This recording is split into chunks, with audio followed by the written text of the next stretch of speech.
Right then, Frank. Slightly Yep. different from the last interview we did. Both of us stuck at home, but how are How am I? Well, touch wood. I'm well, but I'm bored out of my brains. you? Yeah, how busy have you been? Because obviously, I mean, the boxing world's come to a complete halt.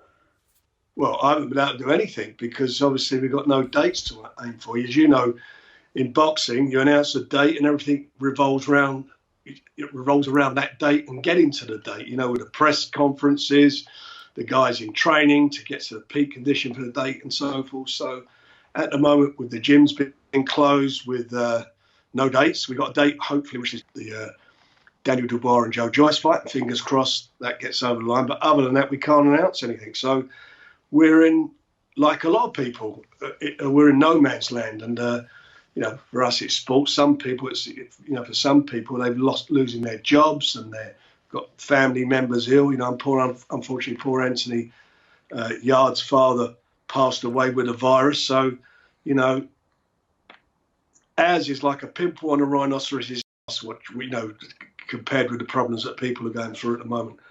But obviously, it is our living, it's our way of life, and there are a lot of guys depending on it. Certainly, the guys, further whose careers are further down, further down than the top notch guys at the moment, or youngsters starting out, and it's tough for them.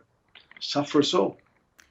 Have you ever known anything like this? A bunch of events to get cancelled, or well, what it's like the next 3 months of boxing is basically gone, isn't it? Have you ever known anything like that before? The only thing I knew about that was about 1963 when I was a kid, and the football season, and a lot of events got cancelled because they had the big freeze then. I mean, it weren't people's health so much, but there was a big freeze. We had snowstorm and like really cold weather, and football shut down for around 10 weeks. There was no football matches, pitches were frozen, the roads were all blocked. Rugby and various other sports were cancelled. People couldn't get to work. I was 11 at the time, but I do remember that. I do recall that when I was a kid. Mm. Have you spoken to a lot of the fighters? Because I suppose it's different. Your kind of Tyson Furies and Carl Framptons and stuff. They'll be all right because they make the big money from their fights. But there's a lot of them, starting out and earlier in their careers who really go from fight to fight. Have you spoken to a lot of the kind of younger guys and guys earlier in their careers and told them, it will be all right, just hold on? No, I've spoken to a couple of kids, but I've not had a chance to get. Well, I say I've not had a chance. I just haven't, to be honest. Because the message obviously our office and the matchmakers and everyone's in touch with it, but I think everybody understands where we are, and it is really what it is. I know all the managers that we've been talking to, because you remember, although some of the fighters we manage a couple, but most of the fighters have managers, so we don't deal direct with the fighters. We deal with the managers. And the bulk of them know what the position. Well, they all know what the position is, and it's very frustrating, as I say, for everybody. It's frustrating for you. Look what you're doing. You're at home. How long does it take? It's taken over a week to get it, or 2 weeks to get this going, hasn't it? So it's what it is, and you've got to just try and make the best of the situation. I mean, I think for the fighters, the best thing to do is just to tick over, keep yourself. You can go out every day, as they say, for an hour, or for your exercise. So go and do your runs, and just keep ticking over. Don't get fat. Don't blow up. And hopefully when this all ends, you can straight back in the gym and we'll get some dates up and running and we can hopefully get back to some form of normality, I hope. Someone who's certainly been doing his best to make a positive out of it is your mate Tyson, who's doing every morning. He's doing workout classes, isn't he? Have you been up there at 9 a.m. on his Instagram? I've been doing it with him. I'm watching him. I'm doing it with him. I'm having a job though, picking my wife up and doing the press ups, but I'm getting there. I suppose you don't have all the young kids running around like he does, so. No, I'm past that stage. I've got 6 kids, so I know what it's like. Yeah, Mind you, I'm saying past. I mean, we got the grandkids, but obviously there's no grandkids because of what we're doing now with this, the isolation and so forth. Just doing lots of what we're doing now with people, with family and so forth. Do you think in a time like this, I think because a lot of people are, trying to volunteer and reach out to people a little bit more, and Tyson now is obviously involved with the Frank Bruno Foundation, and he relishes in his role as mental health ambassador. Do you think he's kind of enjoying the fact that he's got that sort of responsibility in a time like this? Yeah, I do. I think he's taken it to heart. I mean, it started off. We all know what it's well documented what his problems were, his mental health problems, and and like Frank. I mean, I was there with Frank. I actually was one of the people responsible for, getting, when Frank was badly ill with him and his brother-in-law Al Hamilton. I mean, we advised the family to actually that he should be somewhere, and they obviously had, at the end of the day, it was so bad that he was sectioned.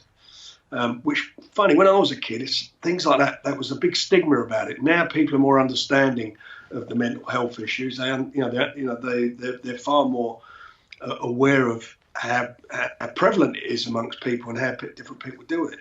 And I think through Tyson having gone through it, and the fact that Frank's been there as well, I think they do brilliantly. They're for big guys like that, big, of their generation, were massive heroes, sporting heroes, to actually come out and admit and say where the dark places they've been to and how they come out of it is a great inspiration. And I think that both of them take that very seriously, and they do a fantastic job. And Tyson obviously was going to have the Wilder 3 fight. We were thinking it was going to be sometime in July, somewhere in the middle of July. That's been moved back. Do you know any more about the date? I feel like it was said that it might be October 3rd. You know what? They've been talking about October. No one knows what the date's going to be yet, Rob. The problem we got is every country's got a different situation going. Vegas is completely shut down. The hotels are shut down, casinos shut down. It's a complete lockdown there. They've laid staff off, so they've got to get up and running first, and that ain't going to happen in a couple of weeks. So when eventually this does get to a stage where people hopefully can mix again and people can go back to work, it's going to take time. And then obviously you've got to look at what's the impact going to be of disposable incomes. Will people want to get on planes? Will they want to be traveling? Have they got the money to do all these things? So, in an ideal world, we'd love it to go on that date, if not before, but we'd love that to get that on. But that's not set in stone. Is there a possibility that kind of goes back to stage 1 again? That just goes straight back to the beginning, the negotiations there? Well, the negotiations are done. I mean, the negotiations were done before the last fight. It was, it's very simple. It's in the contract. So we know what they are. We know what the splits are. We know all of those things. It's now to just basically get the date on, announce it, and get the fight on again. That's really where we're at. And as I say, at the moment, we're all in no man's land. So that can't be determined yet. Have you seen any of the stuff from the last fight about the gloves going in? Oh, I mean, have you heard such in your life? I mean, you were in a dressing room, weren't you? Yeah. Right. So you've been, you have been Tyson's last 3 or 4 fights in the dressing room. So you see what happens and I don't think maybe people, we know because we're in the business, but people outside the business don't know. And some of the people in the business don't seem to know what happens. I've been asked this question the other day, and I was quite amazed who it came from. But when you're in, first of all, the boxers wrap their hands on an agreed amount of bandage and tapes between the two camps. When they wrap their hands, people who are present there are obviously Tyson's camp, Tyson's guys, trainer, the guys wrapping his hands. You've got somebody from the commission there. In the background, you've got the drug testing guys who are with you all the time you're there. And plus there's somebody from the other camp watching, inspecting and making sure they're happy the way the hands are wrapped. And whilst that's happening with Tyson, somebody from Tyson's camp was in Wilder's dressing room. Then they warm up. When it comes to putting the gloves on, they put the gloves on. The commissioner signs the gloves on the tape. They're taped up, then the commissioner signs them. And in the case of the last fight, there was somebody from the camp there. So once those hands are in that glove, which is tight from here onwards, tied up, so how on earth can you move your hand? It is impossible. It's stupid. I don't know what planet people on to come up with bullshit stuff like that. I've seen the footage, and all it is an open glove. It's like him doing that with his hand. It's just pathetic crap. Tyson, the best man won on the night. End of story. No excuse. You don't have costumes and whatever else you want to call it. On the night, the best man won. The man who we always said from day one had the beating of Wilder. Not for the last fight, for the fight before when he got robbed. Never for me was an issue. All the way through when we were doing our previews, I told you he would stop him. Did I not say that? I said he'd stop him in 6 and 7 rounds. I knew he would do it. I knew he was capable of doing it. He probably could have stopped him a little bit earlier, but he stopped Deontay, who was going into that fight, he was what he was, an absolute punching machine, a monster, a big puncher. But it's, you have to have a bit more in boxing. He's just been out to punch. And that's what he came up against, a guy who had all the answers to the problems that he presented to Tyson. He had an answer for every one of them and beat him in his own games. Took the centre of the ring and dominated the fight and absolutely done a job on it. So what you're telling me, Frank, is your name was the first one on the petition to get the result changed. Listen, the one I was pissed off about, you want to really have a scream up and a moan, was the first fight when he got robbed. Talking about what you said earlier about Vegas shutting down and not knowing whether people can travel and things like that. Last time I saw you at your office, you were mentioning that the Joshua fight in a perfect world happened before the end of the year. With the possibility of kind of restrictions on travel, do you think there's a possibility that the Joshua fight might actually skip the Wilder fight and come beforehand? No, there is a contract that both parties are contracted for that fight to take place, and that's where we are at the moment. What I was hoping, it would have gone on in July, the rematch. I expected Tyson to win that. That's my opinion. Who knows? Unless there was a miracle on Deontay Wilder's part, and then I expected Tyson to fight AJ in November, December. That's what our perfect world was until this absolute nightmare had descended upon everybody. Yeah. Let's move on to the Joyce, Daniel Dubois versus Joe Joyce. That was meant to be April 11th. Has now been moved. What's the new date for it? July the 11th. July 11th. So, well, I mean, what chance do we have at the moment? I don't know. I mean, we only moved it to July the 11th because it was, about 3 weeks ago, I think we moved the date. And that was because the government at the time said that this would be over in 3 months. So we were in early March. So we go in April, May, June. And we thought, well, early June. And it gives us roughly 6 weeks, 5-6 weeks. And the fight beyond. That was what the government was saying at that time.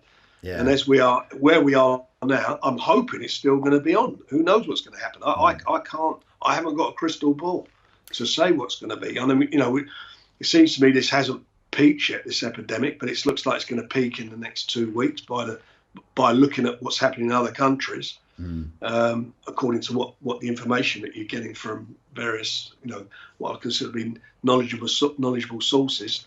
And then we'll see what happens. But we're going to get to a stage where something is going to have to happen. There's a lot of theories going on at the moment about this. People looking what's happening in Sweden, the fact that people are still going to restaurants, as kids are going to school. I know they shut the universities down. They're still, out and about on the streets, and they're continuing to do that, and everybody's expecting it to be a catastrophe. But they're a sophisticated country, and at the moment they seem to believe in what they're doing. Denmark were talking about just after Easter, going back to people actually being able to let people mingle again. Again, we will see. So there's all different thoughts and theories about this. Mm. Was there ever a point you were thinking about it was going to be behind closed doors or anything like that, or was it always going to be? Yeah, we had a lot of thought about that because it wasn't so much the big fights. I mean, I want to put Daniel Dubois and Joe Joyce on behind closed doors because it's a fight that needs the first of all, financially it needs the revenue from the gate, but more importantly, it needs the people, it needs the atmosphere, it needs all that. But if the guys who we mentioned earlier, like the fellas who have not got. Are not financially secure like those guys. The guys that sort of just starting out on maybe British title level and so forth. We were thinking about making some of those type of events and doing them behind closed doors. But to get them done, they've got to get in gyms, be able to train. We've got to get them tested to make sure there's no problems. You've got to get opponents in. And you can't get no one in from no other boxers from around the world to come to this country to fight. And more importantly, you've got to have the medical facilities there and the security and so forth. So there are all those logistics and things to look at. And we thought it wasn't appropriate this time, bearing in mind, what people are going through, to be even putting that burden on the medical profession. So we'll see what happens again, as this is moves quite quickly and changes quite quickly. Let's have a look at it again in a couple of weeks' time and see where we are. Do you know where? I know Joe Joyce is training back at his local gym. Do you know where Daniel's training? Daniel is training at Martin Bowers and his brother Tony. They have a farm and they've set a gym up there, and that's where he's training. Is he sort of based out there now then? Well, he's ticking over. There's no sparring. Yeah. I mean, and you don't want to overtrain. The art of training is getting a boxer to train to get into his. So on the night he's in his peak form and condition. So you don't want to be overtraining. So you've got to you've just got to tick over him, mate. He's a heavyweight, so he's not got to. Or the heavyweights, they haven't got to worry about the weight as much as the guys who've got to fight on the weight limit. But you still don't want them to become too heavy and to put on too much weight. But they're good professionals, both of them, and they'll be. Excuse me. I'm quite sure they'll be monitoring their weight situation and fitness levels. Has Joe expressed any sort of concerns about it? Because by July it will be a year since his last fight, won't it? Has he mentioned that at any point? Like if it gets pushed further back than July, he might need another one in beforehand. No, he hasn't. He hasn't done that. Well, it's obviously it's a shame what's happened. We are where we are, but the fights on the sold. I mean, we were nigh on sold out. We've still got all those. There's people are still holding on to their tickets. We've only had a very small amount of refunds. I think it's less than 5%. So people are holding on to those tickets, and that show will go ahead as soon as we can get it on. And then another show that was on its way. We had the Josh Taylor card, and we're looking like we were close to being able to announce Frampton versus Herring. Any sort of ideas of dates for them? Are they going to be sort of July or August? Are they just completely up in the air again? I would think if that does come around, depending on what happens, I mean, July would be the earliest, and August, September, who knows what's going to happen again there. But as soon as we can get them on, we get them on. The other problem we're going to, not me, but me and everybody are going to have are the venues. Because it's not just boxing. These venues they've cancelled concerts, they've cancelled exhibitions and all various sorts of events. So they're all going to be rescheduled. So it's going to be quite quite difficult to get some of this stuff away. Plus, you've got guys who were going to fight in June and July. We're going to have to push them back. So some of those fellas won't have fought for 6, maybe 7 months. It's a long time. So basically, you're going to be a very busy man in a few months. Well, I hope to be. I hope to be a busy man. That's what we want to do. I want to get everything back on track, and I want to get these guys back in the ring. I mean, they're a lot of them are suffering like the general public are suffering. In this day and age, it's dreadful what's happening. That people are losing their jobs, getting laid off, and all various things that's going on. I mean, these are very testing and worrying times for people and families. And we just hope that if we can get our events back on, that obviously no one has the answer to anything. It is what it is. I mean, they're talking about football playing. I was reading the other day, maybe 3 matches, teams playing 3 times in a week to finish the season. I don't know whether they're going to do that or not. I mean, I can't see no one's going to catch Liverpool anyway if they do play, whatever happens. But it is what it is, and it's a real. These are. For sport, it's all up in the air and it's terrible times. But there are much more important things than that going on in the world at the moment, which is people's lives at risk and their health. With the Premier League, what would be a West Ham fan? I think personally, maybe. We're 16th. Just cancel it, yeah. Well, I'm talking. The problems. We talk about the business side of this because obviously there's as much as this is a business, and look at West Ham. They lost their shirt sponsor, their sleeve sponsor. Today went bust. I mean, who'd have thought that? I mean, it's just this thing's just absolutely spiraled just, and you can say it is out of control because no one knows what's happening day to day. When you're hearing British Airways have laid off 80% of or put them on furlough, 80% of their staff, and they're big. These are big blue chip, big companies. It's very, very worrying times for the people, and I just hope that it does resolve itself soon. I hope we can get some sport back on to hopefully give them a bit of something to watch and hopefully make them feel a bit better. All right, then, Frank. Well, thanks so much for your time. I guess you'll get back to sitting around, right? Well, no, I'm going to do the old keep fit now and pick the wife up and. Oh yeah, get the can of beans out the fridge and use them as dumbbells. No, the little tins. They're a very small tin. All right, mate. Well, keep safe, and I'm sure I'll speak to you soon. I look forward to it, mate. And everybody at BT, keep safe and keep well. And let's hope we all see you giving you some sports soon. Lovely. Thank you very much, Frank. Cheers, mate.